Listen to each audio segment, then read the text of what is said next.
Welcome to Deep River Farm, folks.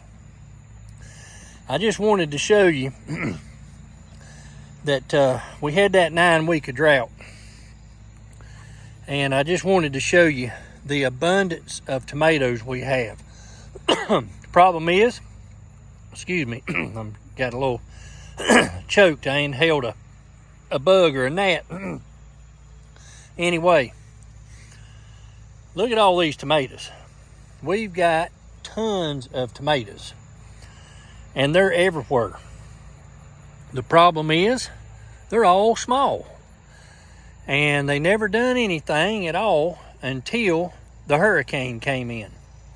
Once we got this hurricane and got some water, these things started expanding, so to speak. They took on too much water. And if you'll notice, look at the cracks on these. And people wonder why their tomatoes crack. There's a few factors. You can have a calcium deficiency. That's a contributor to it. Inconsistent watering, and that's exactly what we've had. We watered a little bit with the well, but when you go that many weeks without water, you don't want to take a chance on running your well dry. So we was worried about that. So we ran it some and done some watering, but not enough, and was scared to do any more.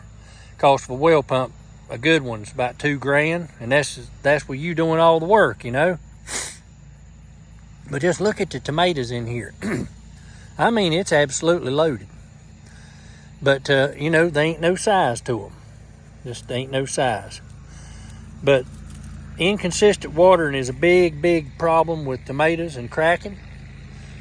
And if you depend it upon rainwater for that to work, you're at the mercy of the weather, and there's not a whole lot you can do about it. But hopefully next year we're going to have us a system set up with some irrigation, with some solar panels, being able to pump us a little water out here from captured rainwater. Now, we used all of our rainwater that we had captured during that 9-week drought to do some watering, but it was definitely not enough. We even had mulch over our soil to help contain the moisture, because mulch holds your moisture in. It doesn't allow the wind or the heat to evaporate it as fast. So had we not had this mulch in our beds, we may not have had any tomatoes. As hot as it got, they may have just fell off of the vine. But these sucked the water up really well after we got that rain, but every tomato out here has cracked. And we're going to do a little series here in a little bit, one time this week or maybe next week, on why your tomatoes crack. We're going to do a whole talk on that.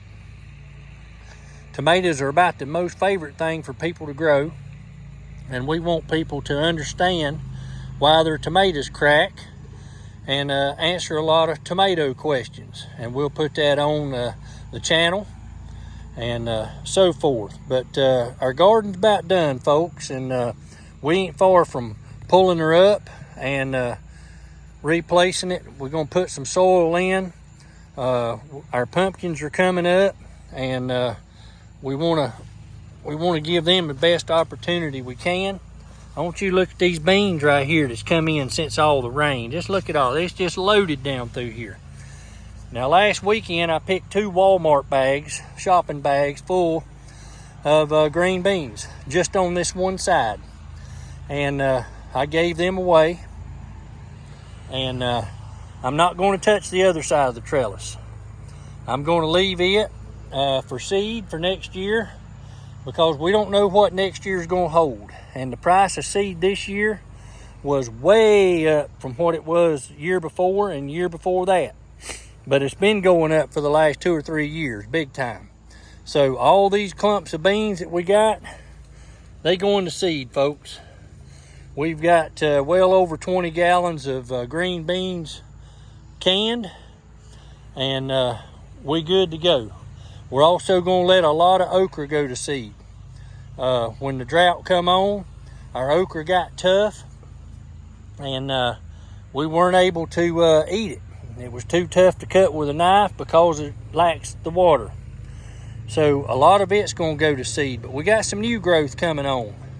So we'll be taking advantage of the new growth and cutting the new growth okra off and letting the big go to seed, and we'll save these seeds. If you remember, here at Deep River Farm, we use heirloom seeds. So we're going to be good to go for next year. I don't plan on buying any seed. If I do, it'll be a new variety of something that I don't have.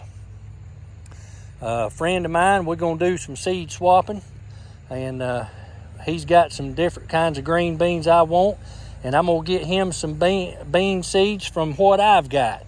That way we've got a good variety, and we won't be short on anything. These pumpkins that are coming up, these are heirloom as well.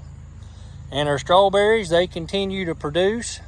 However, the drought got them pretty bad. As you can see, we got a lot of dead spots, and it was just like a piece of lush carpet, but the drought got us, and it hurt us pretty bad. So we got that to contend with. But I wanted to show you how many tomatoes we had and what we would have had we not had this drought. We would have had tomatoes running out our ears. We would have probably, our okra, if our squash hadn't had all of its issues, and our green beans still coming in, we'd have probably had a lot of produce to sell. Because we've canned on this stuff about all we need, and so forth. But I appreciate you joining us today on Deep River Farm. I hope everybody has a blessed day.